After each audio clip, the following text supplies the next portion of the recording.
Hello everybody, and my name's Anthony. Welcome back to Let's Play Hearts of Iron 4 Kaiserreich against Russia. Let us continue on from where we last left off. So, in good old Hungary, they've been cut up in like 4 separate chunks, which is kind of what I was trying to do to Austria. Actually 5, I didn't recognize up here in Krakow. Again, they're going to lose. I don't think I've ever seen Hungary actually be successful. I'm sure there's a way. I mean, especially if you're a player, I'm sure you could do it. But I mean, again, what we're really is trying to do is... Okay, not Spain. Where is... Okay, here we go. I mean, look at that. That's like, what is that? 145,000 casualties. That's pretty good. Again, we're just trying to get the amount of manpower that they have as low as possible. And over here in Spain, we're going to take Bilbao in just a moment. There we go. Which will be another city taken away from the car list. That's going to get them down to low fervor, giving them a lot of penalties, which is good for us. We're at low. We are at low. And look at this. Look it up here. We're at high. Very, very happy to see it. Some people have been wondering why we're sporting CNT.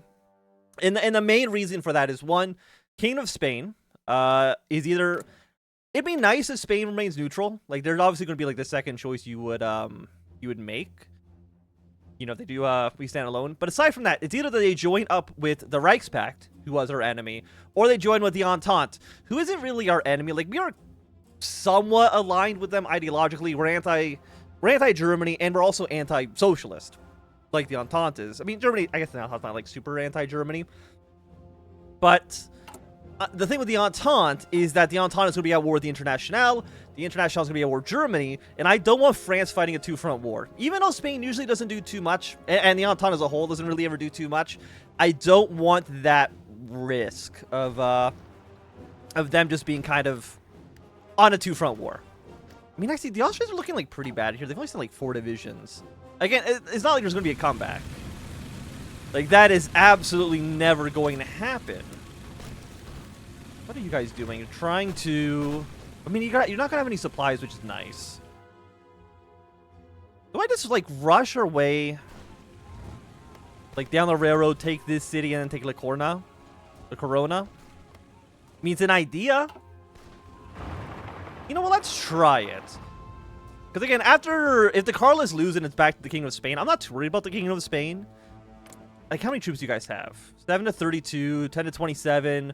16 to 37. So yeah, the CNT is just stronger as well.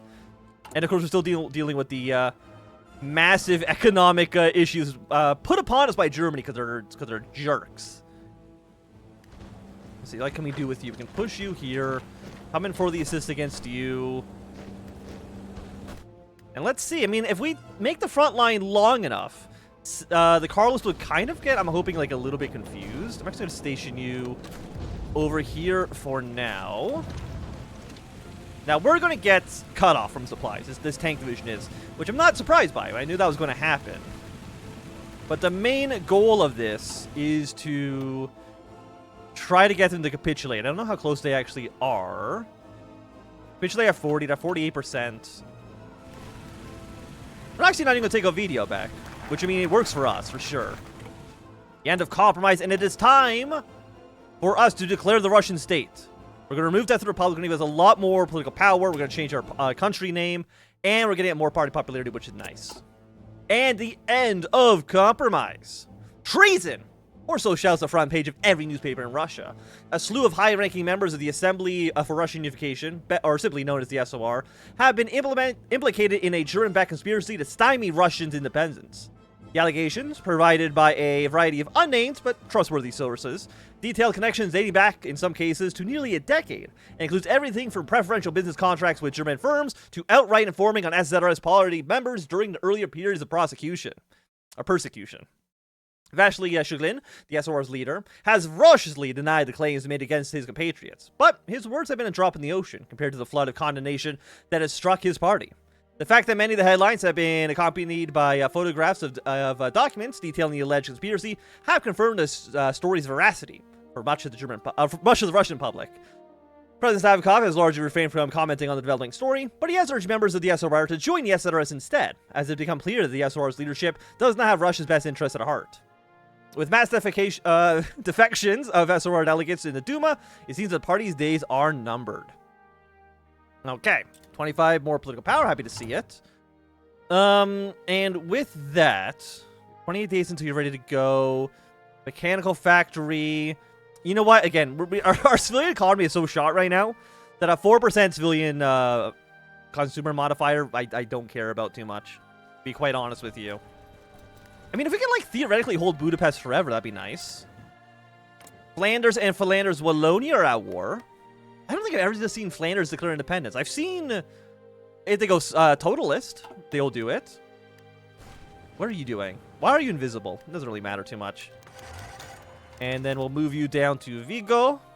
And the All-Russian Combat Organization. Russia's Red Underground has, against all odds, weathered 2 decades of repression. With the ever-tightening police state, what remains of the resistance have become increasingly desperate. The city of Delkarana's Moscow district, Colonel Boris Pashkovsky, died today as a bomb went off in his car in Tula. This is believed to be a response to his arranged mass arrest and execution of former Tula Coal Workers Union organizers as suspected communists. Responsibility for the attack was claimed by the self-declared All-Russian Combat Organization, the VRBO, which has been broadcasting illegal radio messages through transmitters in Belarus and Ukraine. This organization has mostly been led by people affiliated with the left socialist revolutionaries or other communists. But there is proof that they have also been attracting more moderate allies, united simply by their shared hatred of the Vodst. SR agent Yakov Blukin has seems to be the brain of the organization, and major manhunts have been launched to find him, even if it means authorizing operations in foreign soil. The more support for the socialist. We're going to add resistance cells. Very, very cool. Very, very happy to see that. Is there anything I could do to stop that? Court to military, court to people. Again, the people aren't really mad. They're actually mostly happy with the way things are going.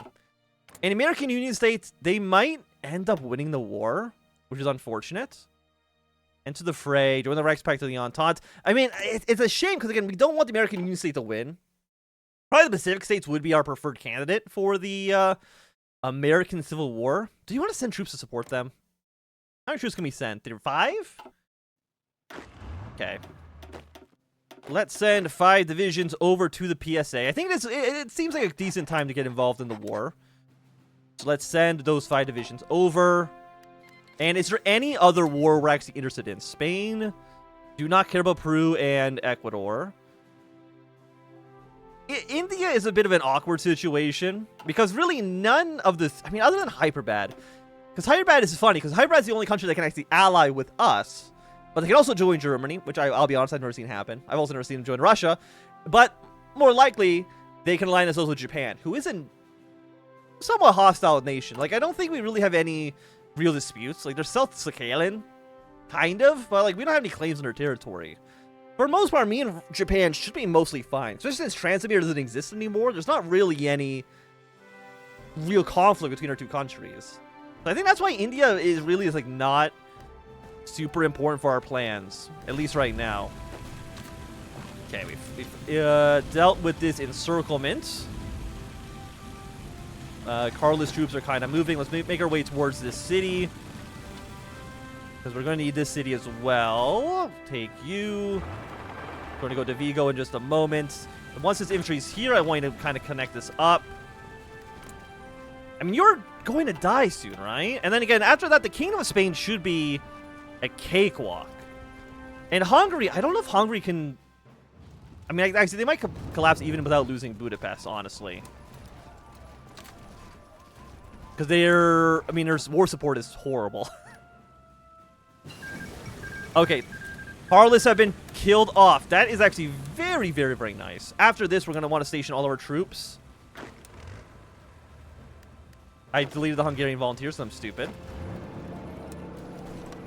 Move you here. There's actually, like, encirclement of Austrian divisions. So let's see if we can maybe kind of clean that up. And for the Spanish, we're going to move right towards Madrid. You're going to move your way down south. And I think you're going to be very, very aggressive with that. Go back and take Madrid, because they're probably back. Yeah, they're back up to high.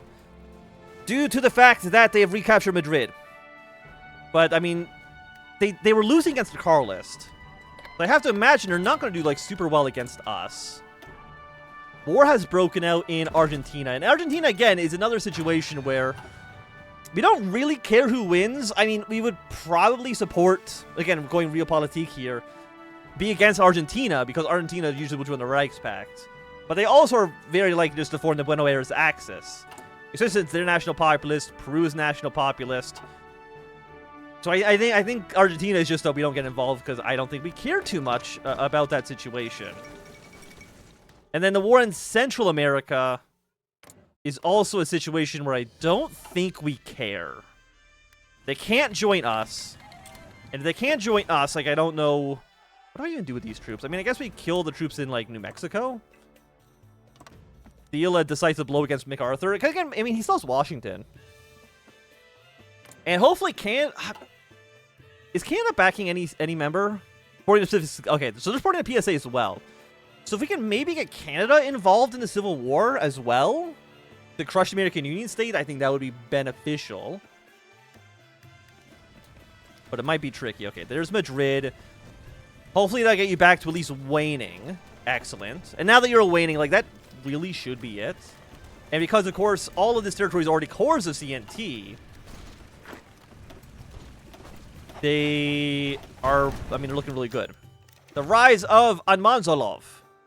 A scattered band of Kyrgyz rebels have begun to organize themselves into actual resistance force, led by Sidik Ayovich Amelazov, a former member of the Alash Party who has fought on the side of the Whites during the Civil War, but who's recently resigned from his position in disgust after calling for Kazakh independence. Amelazov has become a rallying point for tribal Kazakhs angry with the loss of land and turning into desperate means to try and tip the balance of power in the region. Thing is, I can't really lose political power or stability. Just don't do anything. just let them be. Let them be. Look at this encirclement, man. I want you actually over here, my dude. Can we kill this off?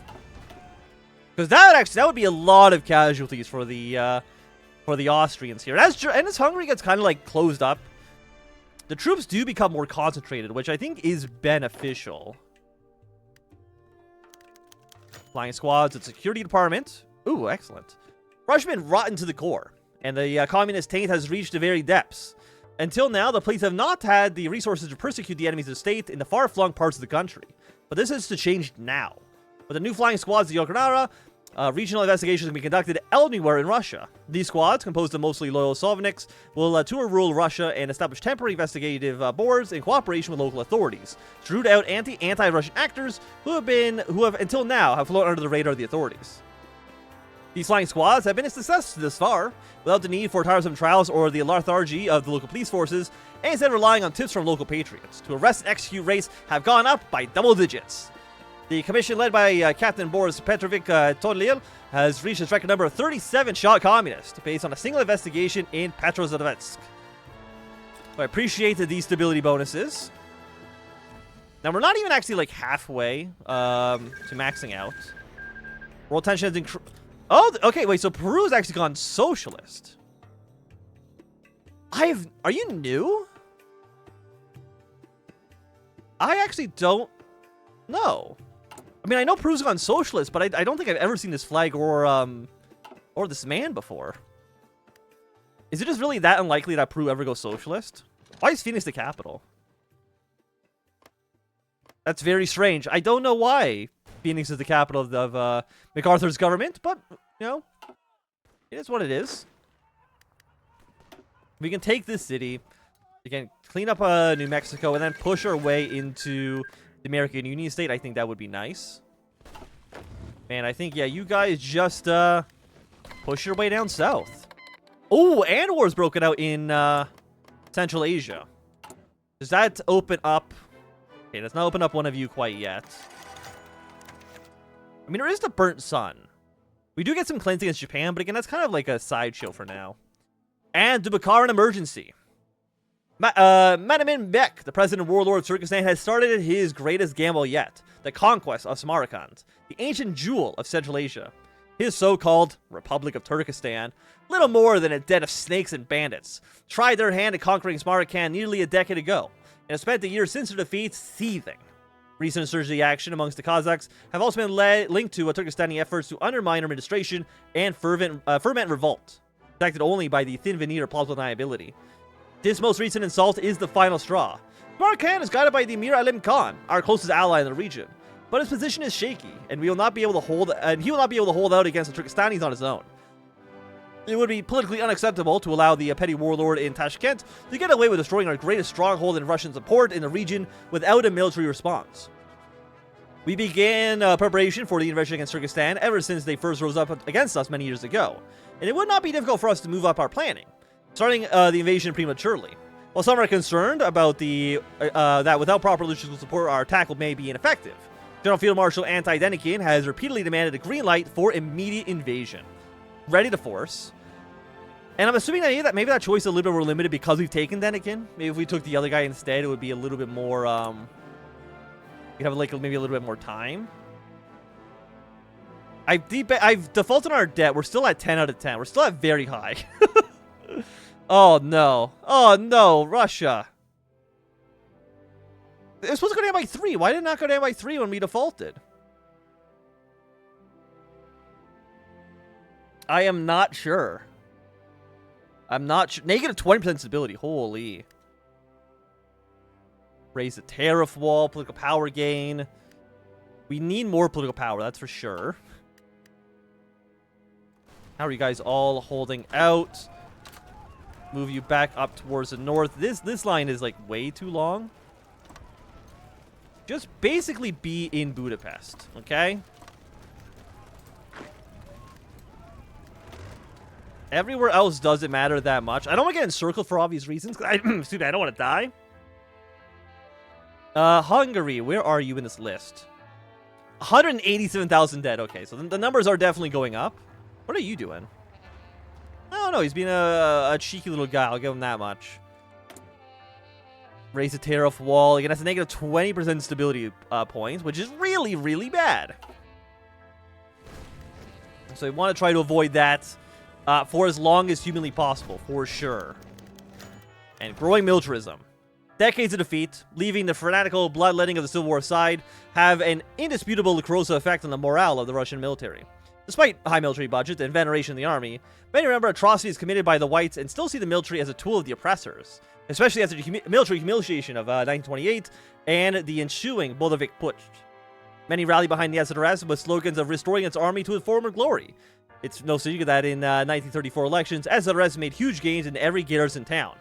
The mercilessly revanchist rhetoric of the Sovnets have found fertile ground in the military, which has grown deeply disillusioned with the social revolutionaries and the cadets in the wake of their second surrender to Germany under the Vilnius Agreement. Though many officers still hold reservations about the role of the SRS's commissars, they have come to appreciate the passion with which the political officers have drummed up new recruits all the same. The military's revived spirit has proven infectious, and the Russian public has begun to express a confidence in its soldiers that would have been unthinkable even just a few short years ago. Now again, I would like more stability. The base value currently is at negative 18%, which is really bad.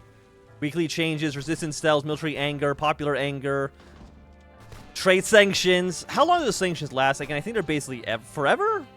Resistance cells, the movement. We need to deal with this sooner rather than later. For sure. Electric models. More developments. I mean, they could be good. Fate of Federalism. Vanguard of Knights of Terror. Stability and war support. War penalty. I mean, that'd be good a little later. New Russian culture. I mean, there's so many things down here, too. Anything we can do with you yet? Answer is no. Fifth column is again. We need the political power. You're not really what I want right now. Get the political power for the fate of federalism? Sure, I mean, that sounds good enough. And the Russian state. Russia stands on the cusp of a profound transformation. In the time since Chernov's unfortunate passing and the collapse of the opposition, great strides have been made under President Savinkov's leadership. The Constitution now reflects the people's will. Orthodoxy in Russia's many faiths have been enshrined in law. The military answers to a new leader. Russian workers and peasants have been saved from the predatory ideas of syndicalist trade unions. With every new reform, the SRS has implemented itself deeper into Russia's natural ruling party, while the opposition has slunk further into obscurity, capable only of delaying a nation's rebirth as a great power. The time has come for the formalization formalizes changing of the guard. From the air, Moscow seems to be to shimmer like a mirage. So great in the number of flying flags. Russian tricolors flutter beside green banners in a stark black of the crowd of sword and thorns. A national holiday has been declared, so the streets are filled with the appropriate number of revelers. In Red Square, a trumpet of thousands die down as Boris Savinkov emerges to take his place atop the monolithic podium. Savinkov, peaked cap in the crook of his arm, wastes no time in reiterating his litany of victories. As Russia's new flag is unfurled behind him, Savinkov declares the end of the feeble Russian Republic and that the new Russian state will succeed where the old democracy has failed. The assembled rank of Soviniks roared their approval, followed by a moment later by the crowd. One word echoes across Russia, the Red Square, across Moscow, in all of Russia: Vodst. Excellent. And we got ourselves a brand new flag. We've got ourselves a new portrait for Savinkov. Fantastic. And we have 48 political power. I mean, kind of need 70 to try to, again, put some influence here. Port to military is at 50. Again, I don't think we really need to do that. Due to the fact that, like, eradicate anti-Russian resistance. I don't think there's a reason to even do. I mean, actually, we do need to do this. We need 1,000 rifles, which we don't have because we're still trying to train. We're at negative 14,000. Mostly for garrison reinforcements, huh? Is it really that bad?